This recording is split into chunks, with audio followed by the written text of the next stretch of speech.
Freakonomics Radio is sponsored by Ozempic. Innovation happens through rethinking what's possible, and when it comes to GLP-1s, Ozempic pill does just that. Learn more about Ozempic semaglutide tablets, 4 and 9 milligrams, by calling 1-833-OZEMPIC or visit Ozempic.com to view the medication guide and ask your doctor what's possible with FDA-approved Ozempic pill.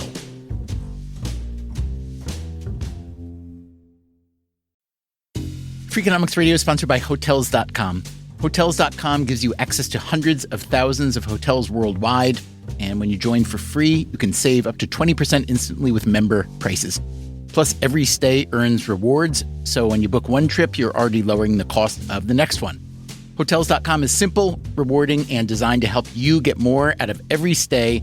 Sign up for free and book today. Hotels.com. It's all in the name. Freakonomics Radio is sponsored by Amica. You know what they say, if you want to go fast, go alone. If you want to go far, go together. So go with Amica and get coverage from a mutual insurer that's built for their customers, one that looks after what's important to you together.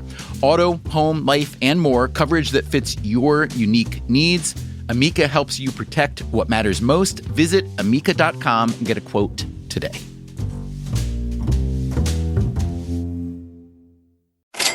Let me warn you right off the bat, while today's episode of Freakonomics Radio is a regular brand new episode, it is also a fundraiser.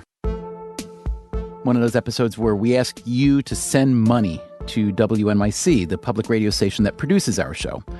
We'll talk about that more later, but if you just want to get out of the way now, all you've got to do is go to Freakonomics.com and click the donate button. Or you can text the word freak to the number 69866, and they'll text you back a donation link. In either case, you'll find all kinds of Freakonomics Radio swag available only to donors of this show. Thanks in advance. Now, moving on. As you surely know, there is a lot of amazing research going on these days into the human brain, and a lot of amazing brain researchers. Hi, this is Jack Gallant. So why'd we choose Jack Gallant from UC Berkeley to speak with? I could pretend it's just because he's very good at what he does and very versatile. I have done everything. I mean, I've done computer science, I've done psychology, I've done neurophysiology. So I call myself a computational and cognitive neuroscientist. And all that would be true. But that's not why we chose Jack Gallant. We chose Jack Gallant because he's on our team, even if he didn't set out to be. And what team is that, you ask? It's Team Podcast. In his lab at Berkeley, Jack Gallant stuck research subjects in an fMRI machine, that stands for Functional Magnetic Resonance Imaging, and he had them listen to podcasts. No way I'm going to excel drawing this naked man's essence. And I'm about to cry. Does she need Mary Kate or does she need Jesus? And I thought, no, that can't be it. That can't be all there is. And I quit the job. We use them because they're compelling. You pay attention to them. You want to know the resolution to them. They're very powerful stories. So on today's show, we'll learn some things we didn't know about how the brain works, especially when it comes to language. The brain areas involved in comprehending the meaning of language are very, very broadly distributed. And we'll hear how people are impacted by the language in a podcast like, say, Freakonomics Radio. I don't think I would have made the Olympics if I hadn't listened to that podcast. Let's just put it that way.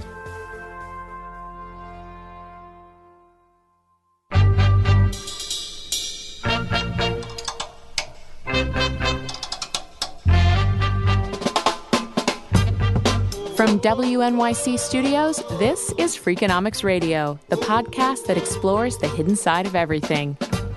Here's your host, Stephen Dubner.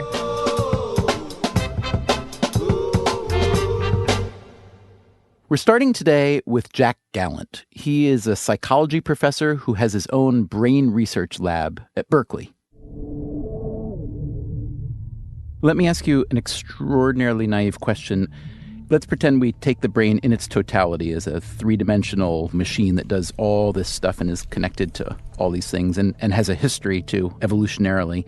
And if we were to take that machine and turn it into either a pie chart or a graph that's got 100% and it's got 0%, Where are we on that graph of truly knowing what's going on in the brain? Are we above 50% yet? That's the way I think about the problem, too. There's 80 billion neurons in the brain. So here's the larger context. The brain is a computer, right? But it's not like your desktop computer, right? The brain processes information. It represents information. It represents information about the world, and it allows you to interact with the world. So it's an information processing device, and therefore it's a computer. But it's a wet, squishy computer that evolved according to its own principles and its own history. And its operating principles are very, very different from the desktop computer that you have. So a desktop computer is what's called a von Neumann architecture, where the design of the system is such that the hardware, the transistors, and the software, the program that runs on the hardware, are as independent as they can possibly be. The brain works by very different principles. The brain is essentially just a collection of wires, and everything's just wired to everything else in this big, gigantic, tangled mess. Every neuron is connected to between 1,000 and 10,000 other neurons. There are feed-forward and feedback loops. There's a multi-scale organization of the brain, so there are individual neurons. These are organized into local circuits. Those circuits are organized in layers and columns.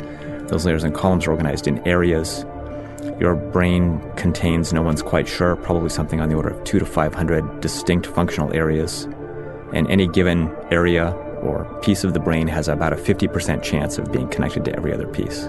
So it's a hugely, highly interconnected network. And it takes about 20 minutes or so to grow a new synapse. So as you're listening to me speak and your thoughts are fleeting from one thing to another, you're essentially having those different thoughts. Those different thoughts are an emergent property of information flowing over this fixed set of wires. So the brain has this dynamical property where information flowing over a fixed set of wires can interact with itself in order to give rise to this new emergent property of thought. And we have no idea how that kind of system works at this point. You described the brain as a mess. If you were to be tasked with redesigning it, let's say we'll give you a budget of, a couple billion in 2.5 years and a staff of 40. What do you do? What are the most significant differences? That is one of the most entertaining questions I've ever heard. You're welcome. I wouldn't redesign the brain because I don't think we have enough information to redesign the brain. Okay, but if I'm going to give you the $2.5 billion anyway... Well, I would just use it to do basic neuroscience. And what do you want to find out when you say basic neuroscience? It's obviously much less basic than I would imagine. So in any field of science, including neuroscience, there are sort of two large kinds of problems that can limit your progress. One is how much data you have about the system, and one is what your theory is about the system. And of course, in the end, if you have a complicated problem, you're limited by both of these things. But at any given point in time, one of these is more problematic. And in neuroscience, the real thing that's limiting our understanding of the brain right now is not theory, it's data. We have plenty of theories about the brain. The problem is we can't constrain any of those theories with data because we don't have good enough data. After we collect an enormous data set, then it becomes a sort of a modeling theory machine learning problem to troll through those data and try to understand the basic principles that gave rise to them. I've had this totally idiotic theory for about 10 years now that I'm sure is wrong. And it's not really a theory, it's more just a metaphor. And I've said it to people, and it sounds smart, so they always nod. But I want to run it by you because you'll be able to prove, I think, how idiotic it is. But I'd like to improve the theory, so I'm coming to you for feedback. Go for it. When I think of the human today in 2016, and I think of the stimuli that any given person deals with on a given day, and granted, there's a huge variance if I live in New York City or if I live in, one of any other million places on earth, and depending on everything, what kind of business, what kind of family, what kind of political structure I'm in, and so on, there's obviously a huge variance. But we're dealing with a whole lot of 7 billion, pretty similar animals who have this computer in our heads, as you put it. And I always think of that computer as being pretty good and fairly reliable hardware that is relatively old because it's been evolving, quite slowly for a long time, but that the stimuli that we're responding to on a given day, which has changed a lot faster than we physiologically evolve, and those stimuli include all kinds of transactions and interactions and responses and behaviors that, our ancestors never could have dreamed of. And I sometimes feel as if we're just trying to run, version 18,000,424 software on hardware 1.0. And that we do our best to accommodate, but that it's really hard, and that would explain a lot of our biases and heuristics and so on, not all of which are bad, but would explain why we're not, I don't want to say optimal, but why we sometimes don't act as though the most rational people among us argue we should act. And I'm just curious if there's any merit at all to that metaphor, and assuming not, if you could offer me a better metaphor to impress people with in the future. Well, that's an interesting problem. I guess I would have two things to say about that. First of all, human society's been evolving very rapidly, for 50,000 years, since the dawn of agriculture. Everything's been different since then, continuously different. The pace of change is maybe accelerating, but things have constantly been different. And we've been dealing with these societal changes for that whole time because evolution has given us a very flexible computer system. We kind of have a fixed brain, but during development and even when we're adults, we can learn to flexibly use that system to solve novel problems. That doesn't say the system can't be overwhelmed or confused or, operate suboptimally, but it's a pretty damn flexible system. And I think that's why humans have managed to push culture much farther than any other animals. I mean, certain species of non-human animals have culture in the sense that small groups of them will learn behaviors that they will pass on to their mates and that don't influence their genetics directly except perhaps by increasing their fitness. But humans, this is all of human existence is culture at this point, right? Now, one more thing I'll add is remember that in the human brain, the hardware and the software are intimately linked, right? So the hardware can only run the programs that are conferred by the hardware. It's very different from your desktop computer. So if you think about your desktop computer, if you have, an Atari 64, you could try to run OS X on it. It wouldn't work very well. You could maybe hack on the OS X long enough for a few years and get it to limp along on an Atari 64, but it would not behave well. We have, in some sense, a worse situation because we have an Atari 64 computer in our head, but it's running Atari 64 software. We're just trying to use it to solve modern problems. Okay, so plainly you know a lot about how we use our brains and how the brain works. I do just want to hear you talk about vision for a bit. Okay, so vision is a very interesting sense. Humans rely on vision more than any other sense. At the same time, vision seems completely trivial because, you open your eyes, you see. What's the problem? I mean, you just walk around, you do stuff, you play sports, everything's trivial. It's trivially easy. So how hard can vision be? Well, it turns out vision is a very, very difficult computational problem. And the reason humans are so good at it is that about a quarter of your brain is solely or largely devoted to vision. In humans, we think there are probably something on the order of 50 to 70 distinct visual areas. And there are a lot of brain areas devoted to vision that are simply involved with mapping the incoming stimulus that lands on your eyeball into the motor commands you need to move the muscles to, say, pick up an object near you, right? If you think about it, if you look at your desk and there's a coffee cup, where the coffee cup falls on your eye is completely irrelevant to you. What you care about is where the coffee cup is relative to your hand and how you need to operate the pulleys in your muscles of your arm and your hand to grab the coffee cup. So transforming from this sort of eye-centered coordinate system to this arm-centered coordinate system is a very complicated problem that's solved completely seamlessly in your brain. So vision is a nice system because we know what it's trying to do. It's trying to do vision, right?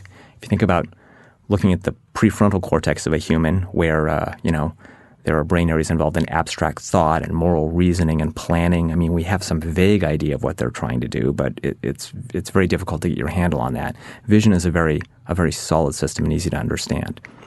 And we share our visual system with a lot of other animals that have very similar visual systems. So as a consequence, scientists have learned an enormous amount about how the visual system is organized in non-human animals over the past 50 years. And that data can be used to help us understand the human neuroimaging data we're getting from this fairly new technology, MRI, which has really only been around 20 years. So the whole reason everyone uses fMRI today, functional magnetic resonance imaging, the whole reason people use it is because it replicates the results in vision that we know should be there from animal studies. And that justifies using this MRI method to study other things that are less well understood than vision. Other things like language. It turns out that language is a very interesting system for two reasons. A, just like vision, language is hierarchically organized. So when you hear speech, it comes into your cochlea in the form of a sound spectrogram, which is just a frequency by time. And then from that sound spectrogram, you extract phonemes and morphemes, and you can extract syllables and words and syntax and semantics and narrative. All of that information can be extracted from spoken narrative that you hear. And that means since you can think about all of those levels of information, they must be represented somewhere in the brain. So we decided to take the tools that we had developed for vision and to apply them to language. This led to a research project, which led to a paper published this year in Nature by Gallant and his co-authors, Alexander Huth, Wendy DeHeer, Thomas Griffiths, and Frederick Tunison. It's called Natural Speech Reveals the Semantic Maps That Tile Human Cerebral Cortex. So our stimuli came from the Moth Radio Hour, and this is essentially stand-up storytelling, right? Professional, semi-professional storytellers get up in front of the audience. They tell stories meant to sort of excite and interest the audience. But when I got close to about 40, I suddenly thought, oh my God, this could be it. This could be what I end up doing. This could be on my tombstone. Tom Weiser, custom database application engineer. And I thought, no, that can't be it. That can't be all there is. So I get a phone call from my mom, and she tells me that my father is about to get on an emergency life flight from our home in Montana to go to Denver to get an emergency liver transplant. Suddenly I was just thinking, does she need Mary Kate or does she need Jesus? It was really, really idyllic. Snow and Vermont and all this other stuff. And Michael, we're out on this little deck outside of it. And Michael's like, see that? Look at that buck. Look at that buck. Look at that. Get the shotgun, Ethan. Get the shotgun. You know, and I'm like, what for? 2.5 weeks later, a black funeral wreath was delivered to me at my office with a note that said, in memory of our son. These are largely autobiographical stories about love and loss and redemption. They're great stories. Did you use them because they're great, or did you just use them because they were stories? We use them because they're compelling. They're interesting stories. You pay attention to them. You want to know the resolution to them. They're very powerful stories. So previous people had used these stories. Mainly Uri Hassan at Princeton had started using these stories. And he found that they elicited a large amount of brain activity because people are paying close attention to the stories. One of the problems you have in MRI experiments is oftentimes they're very boring. If you put somebody in an MRI scanner, which is a very uncomfortable place to be, and then you flash a word at them every 5 seconds for an hour, they get bored out of their skull. But when I got close to about 40, Suddenly I was thought, just oh my thinking, God, this could be it. does she need Mary Kate? These stories are very interesting. You just lie in the magnet, you listen to these people telling these stories, you get lost in the stories. It's the best MRI experiment ever. And in fact, this is the only MRI experiment we've ever done where we didn't have to pay people to be in the study. Right? They were just happy to lie there and listen to the stories. And that means you get a lot of signal, and in a regime like fMRI where we're signal limited, getting more signal is always better. It means we're going to have more information to model the brain. Okay, and the information that you gleaned from this study in order to model the brain, how fruitful is that really for you? Oh, it's the data we got from this experiment is really quite remarkable. I'm now at the point where, in order to explain the results, I have to explain the method. Let me tell you how we analyze the data, because that's important. So people are lying in the magnet. They listen to a couple hours of stories. We measure brain activity. We're measuring changes in blood flow and blood oxygen at 50,000 or so different locations across the cerebral cortex while they listen to these stories. And the essential problem is to figure out for each location in the brain that we measured, what information in the stories is driving activity at that location in the brain. Gallant and his colleagues divided the stories into two linguistic categories: syntax, or the grammatical structure, and semantics, or the story's meaning. So now we can probe each of the locations we measured in the brain to find out if it responds to different kinds of syntax, or if it responds to different kinds of semantics, or both. So this is a data-driven approach in which each location in the brain will tell us in this procedure which specific kinds of features it prefers. And when you play this game, you find out that exactly as you'd expect, these very simple features like spectral features and phonemes are represented in primary auditory cortex, which is the first location in the cortex where auditory information comes from the ears. But they also found something they weren't expecting. This higher level semantic information, the meaning of the stories, isn't really represented in primary auditory cortex at all. It's represented further downstream in a large constellation of brain areas that represent different aspects of meaning. And that's actually the most interesting thing about this study is the representation of semantics. I mean, we have information about the representation of all these different feature spaces, but the one very surprising thing from this study is that semantic information, the meaning of the stories, is represented broadly across much of the brain. All of those various areas of the brain represent different aspects of semantic information in these really complicated maps that are very, very rich, but fairly consistent across different individuals. Okay, here's my lay interpretation of what you're saying. Extremely lay, super lay interpretation would be podcasts or radio make your brain hum with mystery and delight. That's how I interpreted what you said. They make your brain hum. Whether that humming is mysterious and delightful kind of depends on whether you wanted your brain to hum or not. If you're trying to sleep, that might not be so good. But what I really want to know is how anomalous or how typical is this, I don't know, cross-network or broad humming in the brain? Well, I have several things to say about this. First of all, it is traditionally thought, the lore in the language sort of world is that language is very left lateralized and very localized and not largely distributed. And that is true for production. The key sort of brain nodes you need to produce speech at the sort of the after semantics, the actual translating meaning into speech, those are left lateralized, and those are bottlenecks, and damage there will cause severe problems with speech production. But remember, we're not doing speech production here, we're doing speech comprehension. And the brain areas involved in comprehending the meaning of language are very, very broadly distributed. I think more broadly than anyone had expected.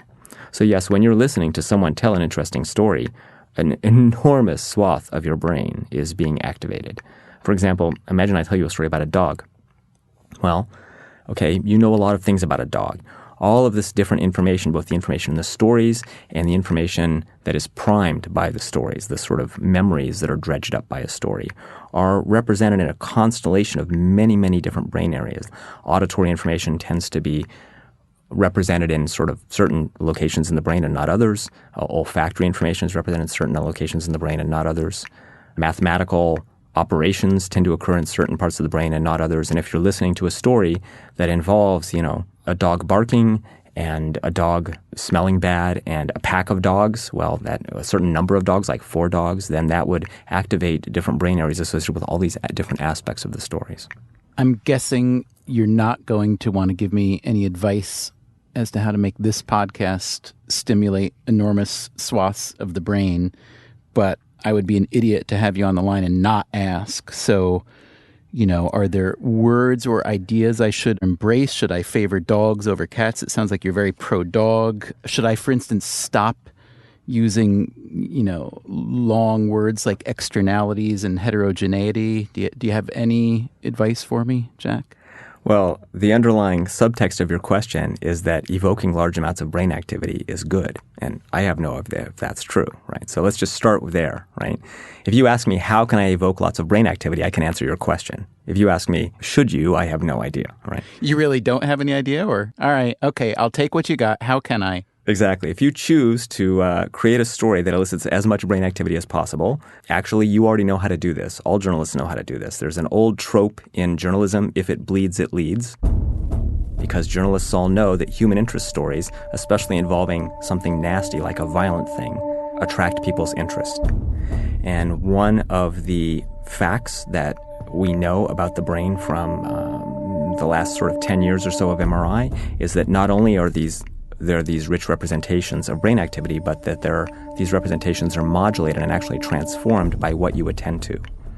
So social information is represented at many, many different locations in the brain, and people attend to bad social things that happen. So if you want to evoke a lot of brain activity, you'd put a murder on the front page. And that would attract everyone's attention, and it would evoke activity in all of the socially related parts of the brain, and you would have your solution. Okay, so here's what I've learned from talking to Jack Gallant. In order to ensure the ongoing success of this podcast, I should probably murder someone live on the air. But I'm not willing to do that. Maybe that's surprising to you, but I am not. So, plan B? Plan B is much better. It's simple, it's less bloody, not even illegal. All it takes is for you to make a donation to WNYC to help them keep producing Freakonomics Radio. Even though this show attracts great advertisers to whom we're very grateful, the public radio business model also relies heavily on listener donations. So please go to Freakonomics.com, click the donate button, or even easier, you can text the word freak to the number 69866, and they will send you a link to donate and to claim your Freakonomics Radio swag. We've got t-shirts, mugs, and our brand new Freakonomics Radio logo Titleist golf balls, all of which are only available to donors. So please do this, would you? Either at Freakonomics.com or by text. Again, the number is 69866. Then you text the word freak. Now, if I were you, I'd be thinking, how much money should I donate for a product that I habitually get for free? That is a great question. It's a question that a Freakonomics Radio listener named Gil Adler asked himself. I decided to apply the economic theory that I've learned in Freakonomics and apply it to how much I should donate. So I started with a theory that I would pay $1 per episode. And if I really enjoyed the episode, then I would donate extra. And if the episode was below the standards that I had come to expect from Mr. Dubner and Mr. Levitt, then I would subtract from that dollar. There was maybe an episode or two where I was so disappointed and so felt taken advantage of for my time, where I felt as if I should have been paid to listen to those 2 episodes. So what number did Adler finally land on? It comes out to about $238, I believe, for all the episodes that were produced at the time I had submitted my worksheet. Personally, I think Gil is being a bit generous. I'm sure there are many more lousy episodes than he's saying, but we do try hard around here, and we do appreciate the generosity of Gil Adler and the many, many thousands of others who support WNYC. I sure hope that you are one of them. So remember, go to Freakonomics.com and click the donate button or text the word freak to 69866. And thanks. Coming up on Freakonomics Radio, we hear from a bunch of Freakonomics Radio listeners who have used this show to their advantage. Honey, what's the ROI of buying a new mattress? I was having trouble with deep, complex thinking, and this is where your podcast comes in. I listened to one probably halfway through and then I stopped. Uh-oh. Guess we need to do better. Anyway, that's coming up right after the break.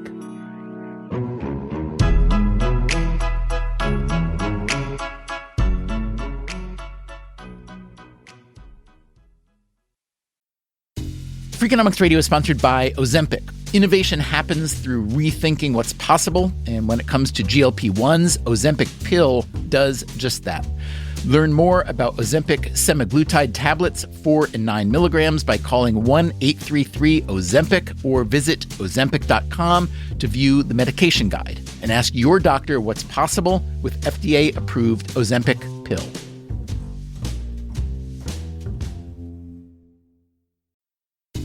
Freakonomics Radio is sponsored by Southern New Hampshire University. The best investments are the ones you make in yourself, and no one knows that better than Southern New Hampshire University.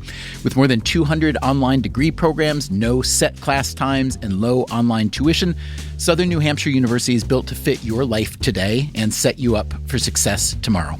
Education is an investment. Why not make it a smart one? Apply for free at snhu.edu/Freakonomics. Freakonomics Radio is sponsored by Southern Company. The world and its energy needs are always changing. Southern Company's commitment to meeting this demand stays the same.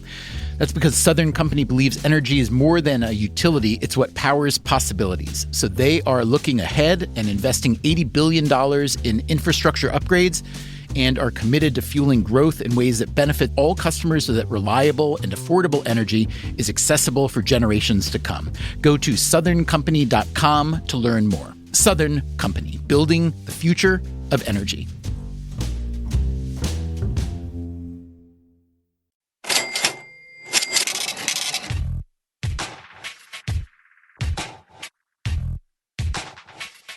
Welcome back to our special fundraising episode. We already heard from the Berkeley cognitive neuroscientist Jack Gallant about how podcasts affect the brain.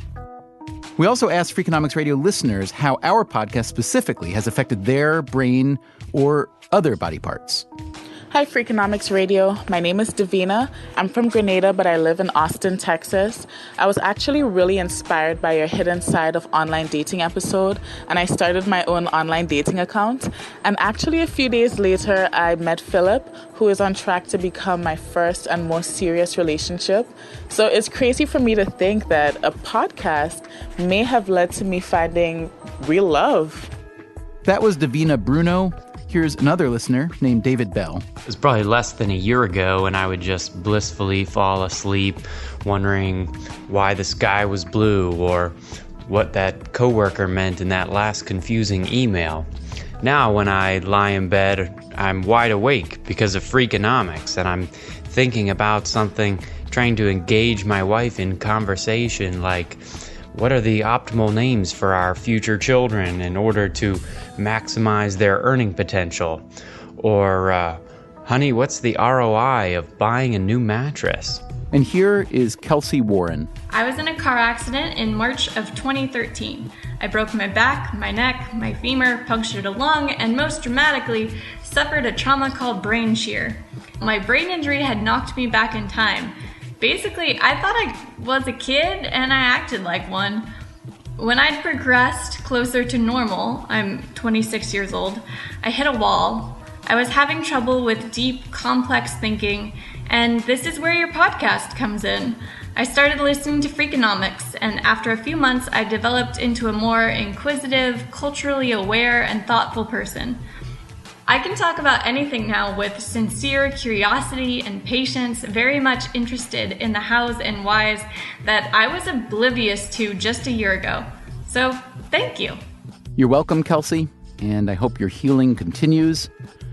There's one more Freakonomics Radio listener I'd like you to hear from, a pretty new listener. Hey, Anders, it's Stephen Dubner. How's it going? Not too bad. How about yourself?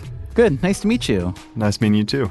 Anders Weiss is a 23-year-old athlete. His sport is rowing. When you first started rowing, what were your aspirations? I wanted to go to youth nationals and then get recruited to college. Getting recruited for rowing, it simplifies the process quite a bit, but I wanted to do well at youth nationals. In my senior year, I placed third, so I considered that a success. So I wasn't the best when I was growing up, but I wasn't the worst. Weiss got recruited to row at Brown University in Providence, and he qualified for the International Under-23 competition, the U-23s. I think the moment I decided I wanted to go to the Olympics and knew I could go for it was at U-23s when one of the coaches said, I expect to see a lot of you at 2020. And I said to myself, oh, that's way too far away. That's not going to happen. I'm going for 2016. You're a young kid. You haven't really faced a lot of defeat. And I was arrogant at that time. I was like, I'm going to do it. And this was how long before the actual 2016 Olympics? This was in 2013. So you were 20 years old or so. Yeah. Right? And you're thinking, no. Yeah, I'm gonna get it this time. All right. That's so far away. No way. After he graduated from Brown, Weiss did get an invitation to go to Princeton to work out with the U.S. rowing squad and try to qualify for the 2016 Olympics on either the 8-man boat or the 4-man boat. He knew his chances weren't terrible. I would say like 25%. Because, going from collegiate to the senior team, it's a whole different ballgame. And I was never really exposed to that level of speed. You just can't get exposed to that level of speed before you actually immerse yourself in it. These guys are best in the world. Some have been training out after college for 4+ years. A lot of them have Olympic medals. 3 of them had Olympic medals. So it was a very, very strong crew. And so being the young guy who had good success at Brown, I was like, all right, I'm just going to transfer that here. That's not always the case. And let me ask you, what is the average or what is the median age at which rowers peak, would you say? I would say around 28, 27. So you are hoping to qualify for the 4 of the 8. You're one of 26 people with 12 slots, right? Talk about decision time when the team actually gets chosen and walk me through that. I remember the coaches sent the boats out in the water and he was like, all right, you 3 guys or you 4 guys, you're going to go erg. Which is the indoor rowing machine. I was like, oh, no. He's like, oh, I need to speak to you after practice. And I was like, oh, God, you never want to hear that. And he said, basically, you're not going to make the 8 or 4. I think you have a lot of talent for 2020, but right now you're out of contention for the 8 and the 4. And I was like, oh, God. How'd you respond?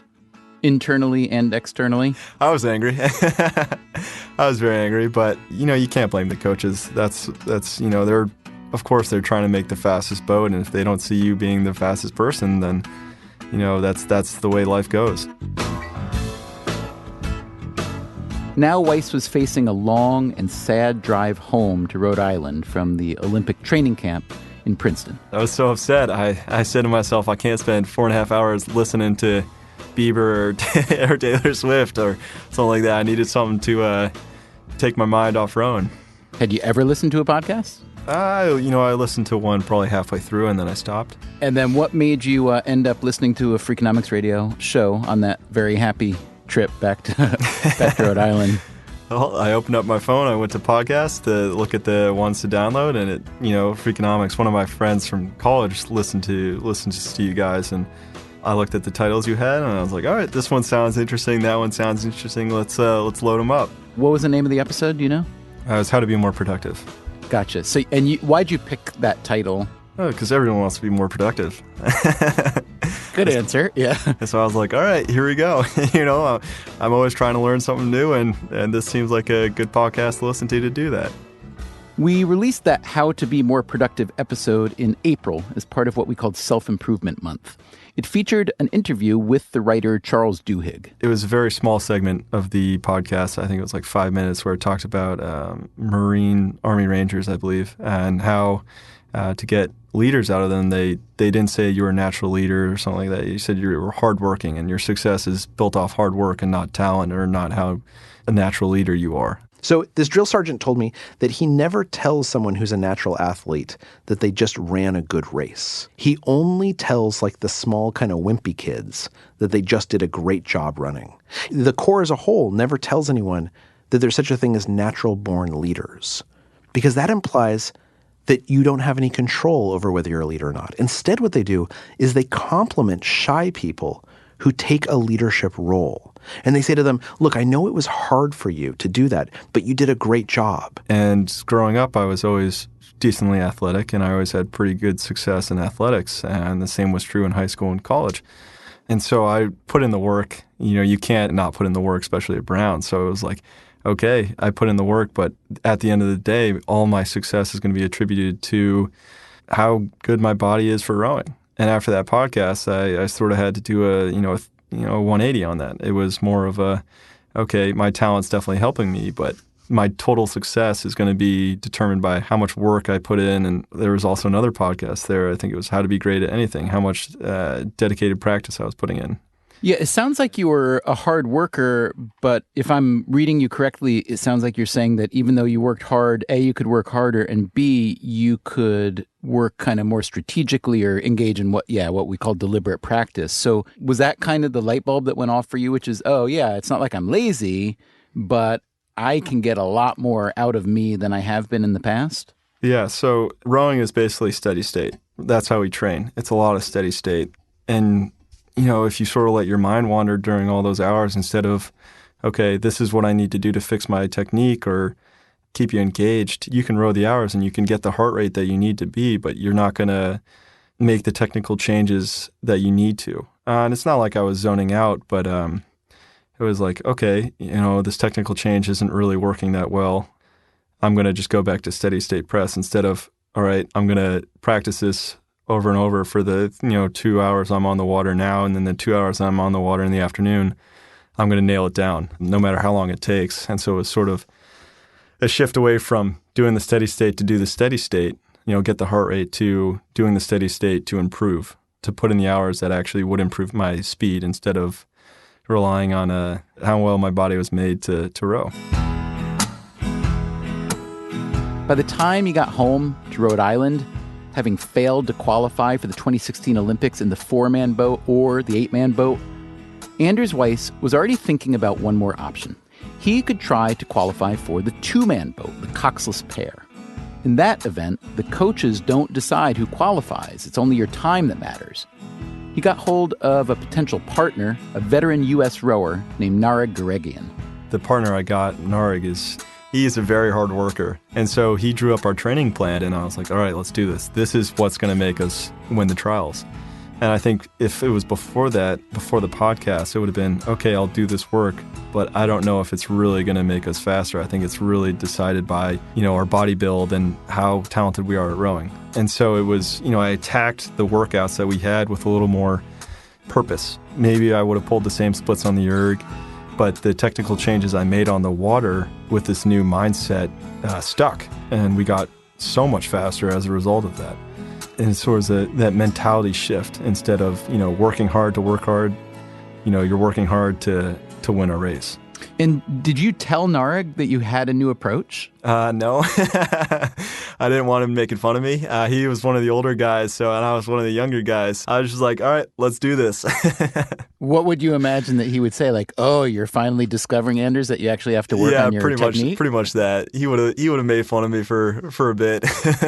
And I'm just curious, did you come to feel at some point in this process that, man, I really have just been relying on my genes and not really, I don't know if trying is the right word, but did you feel that you'd been kind of failing to tap a lot of your potential? Yes. Yeah. I mean, I could even see that with just how much speed the pair that we were rowing got. We were pretty quick to start with, but we really started improving our speed, our top-end speed, quite a bit throughout the months we had together. Weiss and Garegian had to go to a series of time trials. Finally, the moment of truth, the Olympic qualifying race, with only one team going to Rio to represent the United States. We got to the starting line, and I think my heart rate there was like 160, 165 just before the start. We had a very good start, and we did what we did best and kept pushing. There was a pair from a club in Pennsylvania, from Philadelphia, that was incredibly fast, and we knew they were going to be our main competition because they beat us in the time trial. There are how many boats in the final? There was 4. And so we were feeling pretty confident, but that other boat was always, how fast are they going to be? And they beat us in the time trial, so it was anything could happen. One of those things where it's do or die. And so got to the 1,000-meter mark, we were a little bit ahead of them, and I wanted to win very badly. But Nareg, the pair partner that chose me, he's been training for 6 years, and so I said, I got to do it for him. And that was sort of that extra kick to keep going, even when I couldn't really see that well, and my body was just saying, please stop, please stop, please stop. But to be the best and to eventually beat the best, you have to go to those lengths. Can you just talk about, is this a commonly known danger among rowers? Is that your body is doing such crazy stuff that you literally lose your sight temporarily? I wouldn't say it's very common, but it has happened before. And it's one of those, usually happens at the Olympics or leading up to the Olympics or World Championships. You have people that go crazy, that want to win and will do anything to win. And that's the lengths they need to go to win. That's the first time it ever happened to me, and it's not going to be my last. So what did it actually look like from your perspective then? The way I experienced it was sort of the peripheral started going, and then there's the one spot just took pretty much center stage, and that was all I could see. And yeah, it wasn't sudden, but it was definitely noticeable once it was like, okay, I can't really see anything besides this one little dot on my partner's back. How long did it last? I think it was like 300, 400 meters to go, which is, I think, a little over a minute. And then once we stopped, I probably had my vision back, I think, like 15 to 20 seconds afterwards, after I could just lay back in the boat and do nothing. Were you worried for a moment that you had somehow lost your eyesight for real? Or did you just know that you would be okay? I knew, at that point I was like, yeah, we're going to the Olympics. Yeah, we did it. I remember when I was a little kid, watching the Olympics and being like, oh, I want to go that. I want to be an athlete. I want to do that. And I hadn't picked up rowing at that time. So I was looking at, basketball, all those other sports. And it was one of those things where it's just so cool. You're going to be on the biggest stage in the world doing what you probably do best against people who are the best in the world. And so when I crossed that line, I gave a little shout, and then I sort of just passed out a little bit. All right, so you're realizing now you're going to the Olympics, you're going to Rio. Me, I'm listening to your story. A little selfishly, I'm thinking, if I understand your story correctly, because Freakonomics Radio played this role in reorienting you and getting you to take up coxless pair, go on the two-man boat, and eventually make the Olympics, if I'm reading it correctly, I think our role in this means that essentially I'm also an Olympian. Would you say that's fair? No, I would definitely agree with that. Yeah. I don't think I would have made the Olympics if I hadn't listened to that podcast. Let's just put it that way. Anders Weiss and his partner, Nara Guregian, didn't medal in the Rio Olympics, but they did pretty well, making it to one of the final heats. And you should definitely keep an eye out for Weiss in the 2020 Olympics. Now, we can't promise this Olympian level of success for everyone who listens to Freakonomics Radio, but I do hope that listening to this show over time has made you at least a little bit more curious, a bit more optimistic perhaps, or more skeptical, or maybe it's just helped you pass the time in a slightly more meaningful way. If so, do me a favor and make a donation to WNYC so that we can keep producing this show. Just go to Freakonomics.com and click the donate button, or text the word freak to the number 69866. And thanks. Coming up next week on Freakonomics Radio, is innovation overrated? Should we be spending more time and more money on maintenance? People always think more about how new ground can be broken than they think about how existing institutions can be sustained or existing facilities can be maintained. In praise of maintenance. That's next time on Freakonomics Radio. Freakonomics Radio is produced by WNYC Studios and Dubner Productions. This episode was produced by Caitlin Pierce. Our staff also includes Jay Cowett, Merritt Jacob, Christopher Worth, Greg Rosalski, Noah Kernis, Allison Hockenberry, Emma Morgenstern, and Harry Huggins. You can subscribe to this podcast on iTunes or wherever you get your podcasts. And please come visit Freakonomics.com, where you'll find our entire podcast archive, along with a complete transcript of every episode ever made. Also, music credits and lots more. Thanks for listening.